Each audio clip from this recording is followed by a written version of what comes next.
Big news, it was just announced that Ringo Starr is getting inducted into the Rock and Roll Hall of Fame. Finally. Yeah. It's fantastic. Yeah. Really, yeah. He's the last Beatle to be inducted, right? You know Paul McCartney as a Beatle, a legend, a living piece of music history.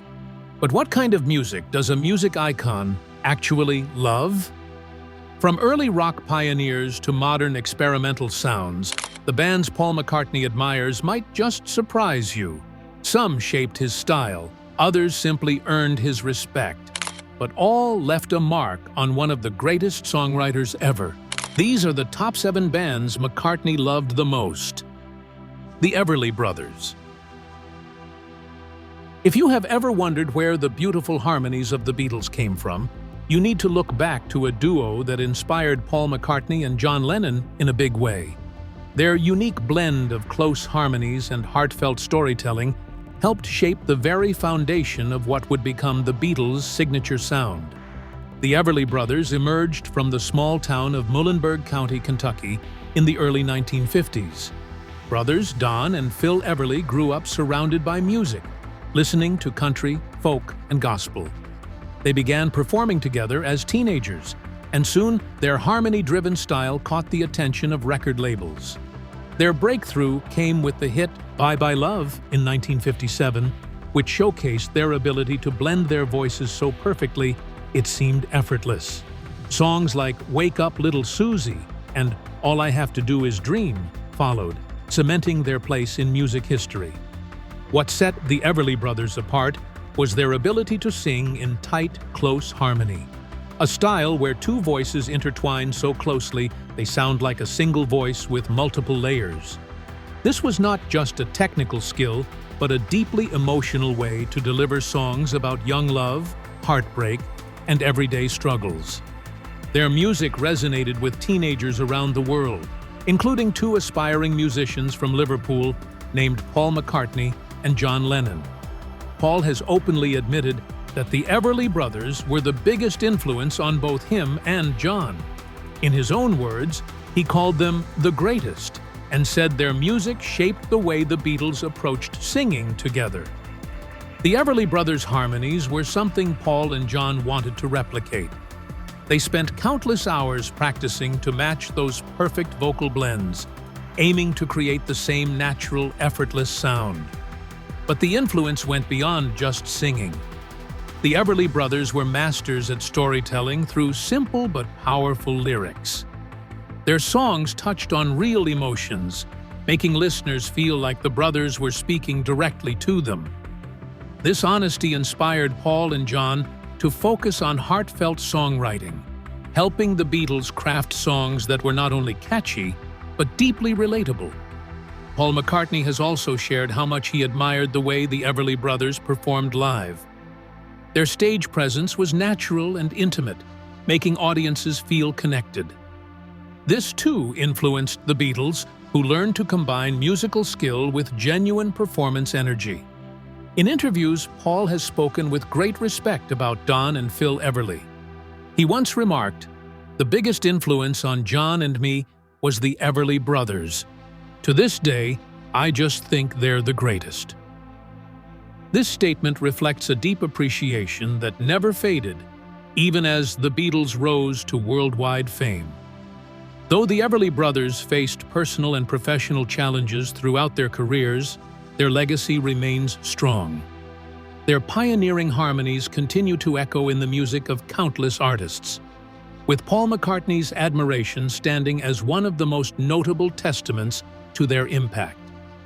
When you listen to Beatles classics like If I Fell or Please Please Me, you can hear traces of the Everly Brothers' style, tight harmonies, emotional delivery, and a simplicity that connects deeply with listeners. This influence helped the Beatles develop their unique sound and changed popular music forever. In honoring the Everly Brothers, Paul McCartney reminds us how great art often grows from inspiration. The voices of 2 brothers from Kentucky helped shape the sound that defined a generation. Their music was more than entertainment. It was a blueprint for harmony and heartfelt storytelling that inspired 2 young men from Liverpool to create history. Another beloved band of Paul McCartney is The Beach Boys. For anyone who loves classic rock and pop music, the Beach Boys are more than just a band. They are pioneers who shaped the sound of a generation. Known for their rich harmonies, sun-soaked melodies, and innovative studio work, the Beach Boys created music that captured the spirit of youth and endless summer. But beyond the catchy tunes and surfing imagery, the Beach Boys also left a lasting impact on one of the most famous bands of all time, the Beatles. And it was none other than Paul McCartney who openly acknowledged how deeply their album Pet Sounds and the song God Only Knows influenced him and his bandmates. The Beach Boys began their journey in the early 1960s in Hawthorne, California. Brothers Brian, Dennis, and Carl Wilson, along with their cousin Mike Love and friend Al Jardine, formed the group. From the start, their music was filled with tight vocal harmonies inspired by the sounds of earlier groups, but infused with a fresh California vibe. Songs like Surfin' Safari and Fun, Fun, Fun captured the fun and carefree lifestyle of the West Coast youth, making them hugely popular. But it was Brian Wilson, the band's creative genius and producer, who truly pushed the Beach Boys into new musical territory. By the mid-1960s, Brian was no longer content with simple surf rock songs. He wanted to create something deeper and more complex. This ambition led to the creation of Pet Sounds, released in 1966, a groundbreaking album that combined lush orchestration, innovative recording techniques, and deeply personal lyrics. Paul McCartney has often spoken about how Pet Sounds changed everything for him. Before hearing the album, the Beatles were already experimenting with their music, but Pet Sounds opened their eyes to new possibilities. McCartney described the song God Only Knows as the greatest song ever written. He admired how the song's delicate harmonies, emotional depth, and unique structure created an almost spiritual listening experience. This admiration went beyond mere words. The influence of Pet Sounds can be clearly heard in the Beatles' next album, Sgt. Pepper's Lonely Hearts Club Band. Paul and John Lennon were inspired by Brian Wilson's courage to push boundaries, and they set out to create an album that was just as ambitious and groundbreaking. In fact, Paul once admitted that hearing Pet Sounds pushed him to write songs that were more experimental and heartfelt. The story behind God Only Knows itself is fascinating. Brian Wilson wanted to capture a feeling of pure love and vulnerability. The song's arrangement, with its intricate vocal layers and unusual instruments like the French horn, was unlike anything in pop music at the time. It was a bold move that paid off. God Only Knows remains one of the most beloved songs in music history, praised for its beauty and emotional power. Paul McCartney's respect for Brian Wilson and the Beach Boys extended beyond just their music. They shared a mutual admiration, and the two bands influenced each other throughout the 1960s. While the Beatles pushed Brian Wilson to explore new musical ideas, the Beach Boys' innovations also pushed the Beatles to rethink what was possible in the studio. This friendly rivalry and creative exchange between two of the greatest bands ever created some of the most iconic music of the era. Brian Wilson's work on Pet Sounds raised the bar for what a pop album could be, and Paul McCartney took that challenge to heart. He recalled in interviews how the album made him rethink melody, arrangement, and emotional storytelling in songs. Paul's influence from Pet Sounds can be seen in many Beatles songs, including Here, There, Her, and Everywhere, which features beautiful harmonies reminiscent of the Beach Boys. He was fascinated by how Brian Wilson layered vocals to create a rich tapestry of sound. This kind of vocal experimentation became a signature element in the Beatles' later music. In a 2015 interview, Paul said, "When I first heard Pet Sounds, I thought, wow, this is something special. This is music that goes beyond just pop. It's art. Brian Wilson was like a musical painter, crafting songs with colors and layers you hadn't heard before. This appreciation shows how much the Beach Boys' work meant to him as an artist.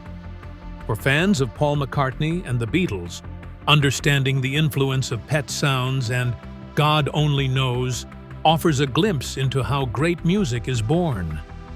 It reminds us that even legends are inspired by others, and that true creativity comes from learning, experimenting, and pushing boundaries.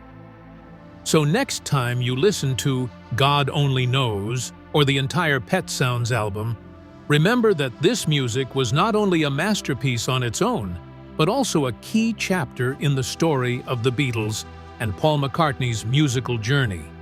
It is a beautiful example of how music connects people and inspires generations. The next on our list is The Crickets, Buddy Holly. In the story of rock and roll, few names shine as brightly as Buddy Holly and the Crickets. Their sound, style, and energy helped lay the groundwork for what would become one of the biggest musical revolutions in history. For Paul McCartney and the Beatles, the Crickets were more than just idols. They were a source of inspiration that shaped the very identity of the band. Buddy Holly and the Crickets burst onto the music scene in the mid-1950s, a time when rock and roll was still young and full of raw energy. Buddy Holly, with his signature glasses and clean-cut look, was unlike the wild, rebellious image that many rock stars later adopted. He was approachable, smart, and deeply passionate about music. His band, the Crickets, featured talented musicians who created a fresh, lively sound, combining rockabilly, country, and rhythm and blues. The Crickets released a series of hits that quickly became classics. Songs like That'll Be the Day and Peggy Sue were not just popular, they were revolutionary. They combined catchy melodies with heartfelt lyrics and Buddy's unique vocal style. But more than that, the Crickets had a sound that felt new, exciting, and full of possibility. They introduced a simple yet powerful band setup: 2 guitars, bass, and drums. This became the blueprint for rock bands that followed, including the Beatles. For Paul McCartney, the Crickets were a huge influence from the very start. Growing up in Liverpool, Paul was a fan of American rock and roll, and Buddy Holly's music was among his favorites. Paul has said in interviews that listening to Buddy Holly was a defining moment in his early musical life. The way Holly sang, wrote songs, and performed showed him what music could be. One of the most fascinating ways the Crickets influenced the Beatles was even in the band's name. Early on, when John Lennon, Paul McCartney, George Harrison, and their friends were trying to find a name, they wanted something that reflected their love for Buddy Holly and his band. The Crickets inspired the idea of using an insect-themed name. That is how the Beatles came to be, a clever play on words combining beat and Beatles, nodding to the rhythmic beat of music and inspired by the Crickets. Paul McCartney has often spoken about this connection. In an interview, he said, "We really admired Buddy Holly. The Crickets were the perfect example of a band that could write great songs and play them with energy and feeling. We wanted to be just like them." This admiration was not just about copying. It was about carrying forward a musical spirit that was fresh and exciting. Buddy Holly's influence on the Beatles went deeper than just the name or musical style. Holly was also one of the first rock musicians to write, produce, and perform his own songs, giving the Beatles a model for creative independence. This approach inspired Paul and John to focus on writing their own music, rather than relying solely on covers, which was common in the early 1960s. The story of Buddy Holly is also one of tragic loss. In 1959, Buddy died in a plane crash at just 22 years old, an event later called the Day the Music Died. Despite his short career, his impact was enormous, and the Beatles carried his legacy forward. They even paid tribute to him in their music and performances. Paul McCartney once said, "Buddy was a pioneer. He showed us how to write songs that spoke directly to people and how to make music that lasts." Interestingly, the Beatles and Buddy Holly's legacy connected again years later through covers and performances. The Beatles covered Holly's songs in their early days, and Paul often included Buddy Holly's music in his solo work. This ongoing connection shows how much the Crickets' influence remained with Paul throughout his career. When you listen to the Crickets' songs, you can hear the energy and simplicity that made them pioneers. And when you listen to the Beatles' early work, you can trace that inspiration back to Buddy Holly's clear voice, catchy melodies, and heartfelt lyrics. It is a reminder of how music connects people across time and space, inspiring dreams and shaping culture. From a small band in the 1950s to one of the biggest bands in history, the journey is proof that great music is born from admiration, hard work, and a love for the art. Other than Holly Buddy, Paul McCartney also loved Little Richard. Before there were screaming fans, sold-out stadiums, and Beatlemania, there was a young boy in Liverpool who found himself electrified by a voice coming out of a radio. That voice belonged to Little Richard. It wasn't just music. It was a shout, a celebration, a wild burst of energy that changed everything for Paul McCartney. Decades later, Paul would say with deep respect, "I owe a lot of what I do to Little Richard and his style." To understand how powerful that influence was, you have to go back to the early 1950s. Richard Wayne Penniman, known to the world as Little Richard, exploded onto the scene with a sound that was bold, raw, and completely unforgettable. His songs were loud, fast, and full of joy. Tracks like Tutti Frutti, Long Tall Sally, and Lucille weren't just hits. They were an entirely new kind of music that broke barriers and defied expectations. Little Richard didn't just sing. He screamed, wailed, and shouted with a kind of joyful madness that felt like pure freedom. His voice soared over pounding pianos and pulsing drums, creating a sound that felt like it could tear through the speakers. For a young Paul McCartney, hearing Little Richard was like seeing color for the first time. At the time, Paul was still finding his musical identity.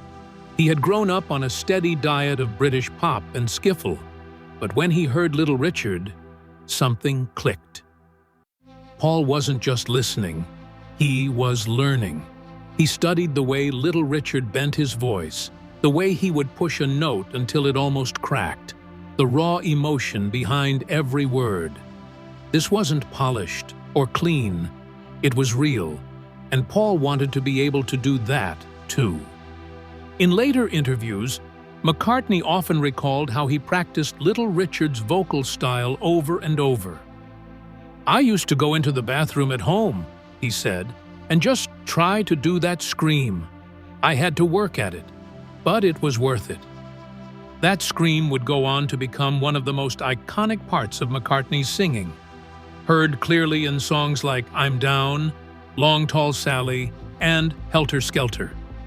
In fact, the Beatles covered Little Richard songs in their early performances, often with Paul taking the lead.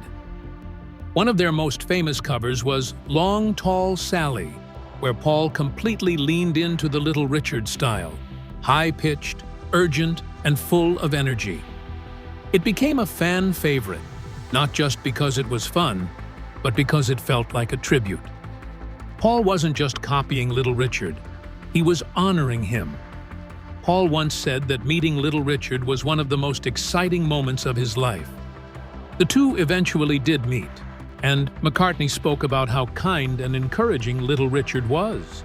In the 1960s, the Beatles even shared stages with him during tours. It was a full-circle moment for Paul. The man who once practiced screaming in a bathroom was now performing alongside his hero. There was mutual respect between them. Little Richard once said in an interview, "Paul McCartney is a wonderful man. I love him like a son." For Paul, the feeling was clearly just as strong.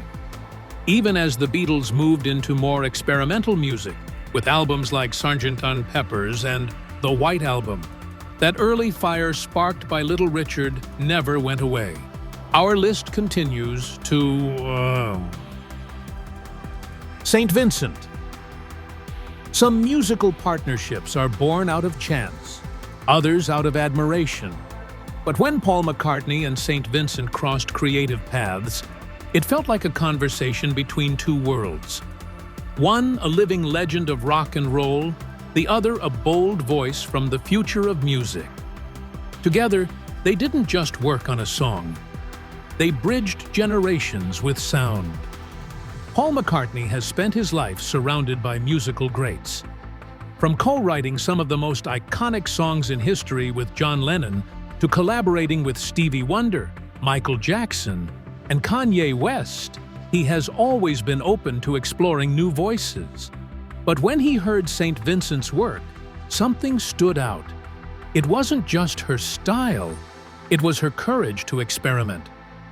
St. Vincent, born Annie Clark, had already carved a unique space in modern music. With albums like Masseduction and Daddy's Home, she had shown that she wasn't afraid to blur genres, challenge norms, and speak her truth through sharp lyrics and strange but beautiful sounds. Her music was part rock, part art, part mystery. For Paul, that kind of spirit felt familiar. Their connection came together through McCartney III Imagined, a special project where Paul invited a group of artists to remix and reimagine songs from his 2020 album, McCartney III. The idea was simple. Take the songs he recorded in solitude during lockdown and let younger artists shape them in their own voices. One of the songs that needed a new spark was Women and Wives. Originally, a calm, piano-led track with a reflective tone, Paul had poured his thoughts into the lyrics. It was about choices, consequences, and the quiet wisdom passed down through generations. He wanted someone who could give it a new edge without losing the soul of the song. That someone was St. Vincent. When St. Vincent took on the remix, she didn't just adjust the track. She transformed it. The new version was gritty and raw. The piano was replaced with a darker, blues-inspired guitar riff. Her production gave the song a sense of urgency, pulling the listener into a more intense and emotional space. It sounded like something from a smoky underground club, mysterious, tough, and haunting. Paul loved it. In an interview, McCartney said he personally reached out to St. Vincent to thank her. He was deeply impressed with the direction she took. "I just thought it was great," he said. "I called her up and said, 'Wow, I love what you've done with it.'" That moment captured something powerful. Even after all these years, Paul McCartney remains open to learning from others. And in this case, he was learning from someone who had grown up listening to him. This remix wasn't just a one-off experiment, it was a reminder of how music can evolve without losing its roots. Paul's original version of Women and Wives was gentle and wise. St. Vincent's remix gave it a new heartbeat. Together, they showed that a song could live twice, once in its original form, and again in the hands of someone who sees it through a different lens. In a way, that is the heart of Paul McCartney's legacy. Not just in the songs he wrote, but in the artists he continues to inspire. And in St. Vincent's remix of Women and Wives, that legacy lives on. Louder, darker, and just as powerful. Another beloved band of Paul McCartney is Beck. Paul McCartney has always kept one foot in the past and one eye on the future. That's part of what's kept him relevant through every wave of music, from the early days of Beatlemania to the digital age. So when it came time to reimagine his solo album McCartney III, He didn't just look for young pop stars or safe bets. He looked for artists who, like him, had never been afraid to color outside the lines. One of those artists was Beck. Beck Hansen, known to the world simply as Beck, rose to fame in the 1990s with a sound that was impossible to label. His breakout hit, Loser, was part hip-hop, part slacker rock, and all attitude. But Beck was never just about catchy hooks. Over the years, he's built a reputation as a musical chameleon, jumping from funk to folk to electronic with ease. Albums like Odelay, Sea Change, and Morning Phase showed how fearless he was when it came to bending genres and pushing the boundaries of songwriting. That fearless spirit is exactly what caught Paul McCartney's attention. When McCartney released McCartney 3 in 2020, it was a deeply personal project. He recorded it during lockdown, playing all the instruments himself, returning to the DIY roots that started his solo journey. But he didn't stop there. In 2021, he released McCartney 3 Imagined, a full remix album featuring contributions from artists he respected. The idea was to let others reinterpret the songs through their own lens. It wasn't just about fresh sound, it was about trust. And one of the standout collaborations came from Beck. Beck took on the track Find My Way, one of the liveliest and most upbeat songs on the album. But he didn't just remix it. He turned it into something entirely new. What had been a punchy rock tune became a funky, danceable jam. The bass line popped, the rhythm shimmered, and Beck even sang alongside Paul, making it feel more like a duet than a remix. It was playful, modern, and unmistakably Beck. The collaboration didn't stop with the audio. They released a wild and memorable music video where a younger CGI version of Paul McCartney danced through psychedelic hotel halls. At the end of the video, it's revealed that it was Beck all along, wearing a digital mask of McCartney. It was strange, funny, and incredibly creative. Everything fans would expect from both of them. In interviews, McCartney shared how much he admired Beck's work. He called Beck a master of style and invention, and said he loved how Beck could jump between genres while still keeping his own voice. For Paul, working with Beck wasn't just about updating a track. It was about recognizing a fellow artist who followed his own rules.